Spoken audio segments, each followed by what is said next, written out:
Hi kindergarten, welcome back. Today we're going to finish up our amazing castles. So we have been talking about castles.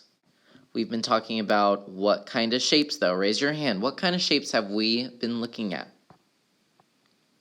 I hope you said 3D shapes. Could someone please tell me what kind of shape this tower is?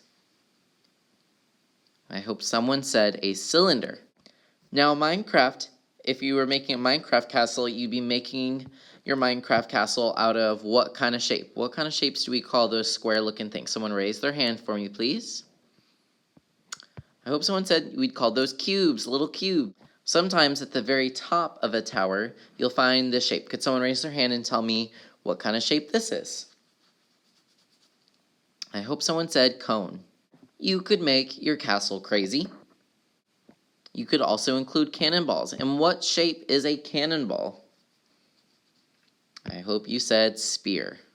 Your castle could be scary and moody. Could be a magic castle if you choose for it to be.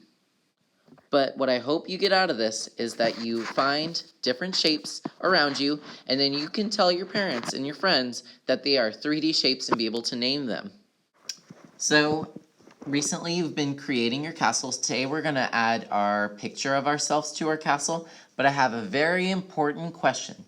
If you're ready for the question, I want you to say, uh-huh.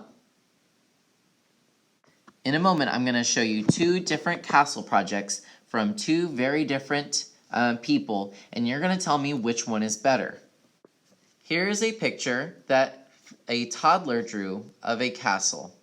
Now, it's respectful not to laugh, but just take a close look at it. I want you just to look with your eyes, so go ahead and put on your Art Investigator goggles for 5 seconds. Let's look at the picture. 1, 2, 3, 4, 5. Now here is a picture from a kindergartner. Let's take a look for 5 seconds. 1, 2, 3, 4, 5. All right, I need someone to raise their hand. Why is this one so much better than the other one? Raise your hand. Let's call in 3 people. All right. I hope that you said that you can clearly see the shapes and they added details. They also put things in the background and they colored the entire sky with the crayon. Now this one looks so much neater than the other one. The other one looked a little bit more baby. I need you guys to color the whole thing. It's time. You guys are no longer in pre-K anymore. Y'all are in kindergarten. I need to see some kindergarten coloring. You should have walked in with your picture of you and your castle. Do not cut anything out yet. Listen carefully. If you chose not to get a picture, that's okay. You can just draw yourself in your picture. If you weren't here, I'm so sorry, but you're just going to have to draw yourself in. Maybe next time we take a photo, you'll be here that day, and I'm so sorry if you weren't. If you don't have a photo, you can continue to color your castle. If you do have a photo, I want you to go ahead, take your scissors out and put them in front of you. Give me a thumbs up to show me that you're ready. All right, listen carefully. It's going to be a little bit tricky to cut out your picture. Remember, you hold the scissors, small hole for the thumb, 2 or more fingers in the bigger hole. Cut towards your body. You want to cut slow. If you cut fast, you might accidentally cut off a leg or an arm, and that would be no fun. I'm cutting slow. You don't have to cut perfect, but cut around your body like this. Just go very slow. Think of it like a crocodile, but he has a meal that he really likes, so he's taking slow bites so he can enjoy the way. Now, it's going to be so hard for me to get in there. I'm going to make it easy for myself. Look, I'm going to cut around and cut out that part, but I'm just so confused. How am I supposed to get in there? Just take it slow, guys. You cut it out, and you can cut a little bit more. Just go really slow today. You are not following along. Just take your time, and then if you have a little piece, make sure you just get it. Try not to... Woo, what a challenge. So cut out your image very slow.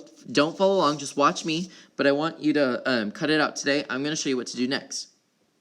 Of course, when you're done cutting out, you're going to throw away your trash in one of our 2 trash cans. And then it's time to glue. So you are going to use the Elmer's glue today. Remember, you take it, you twist the top. You may need to get some of that gunk off the top. I can always help you with that. You should be able to hear it a little bit. I don't know if you can hear it. Then you're going to flip your person over, the little U, until you see the white side. Give a dot on every part of it. I'm just giving it lots of dots. Not gunks, just little tiny dots. So give it little kisses with the glue. Then before you put it down, think about where you want it to go. Do you want it running off in the distance? Maybe I'm running into my castle. I think the best spot would be right here, because I can see me clearly. It looks like I'm running on the ground, and then you got to give it some pressure. Let's count for 10 seconds. 1, 2, 3, 4, 5, 6, 7, 8, 9, 10, and it should be glued down. Then, if you did not continue coloring from last time, you need to color today. So you're going to take your crayons. Crayons are for color, markers are for lines, and give it some color, baby, color. You are coloring the whole thing. Do not rush. Sometimes it's better to color in one direction like this. It makes it look nice and neat rather than coloring in crazy random directions. Just take it lightly. You don't have to press hard and go in one direction. That might make it look neater. You do have to color the sky today, but maybe the sky is not blue. Maybe it's orange or yellow. Remember back to when we talked about the color of the sky?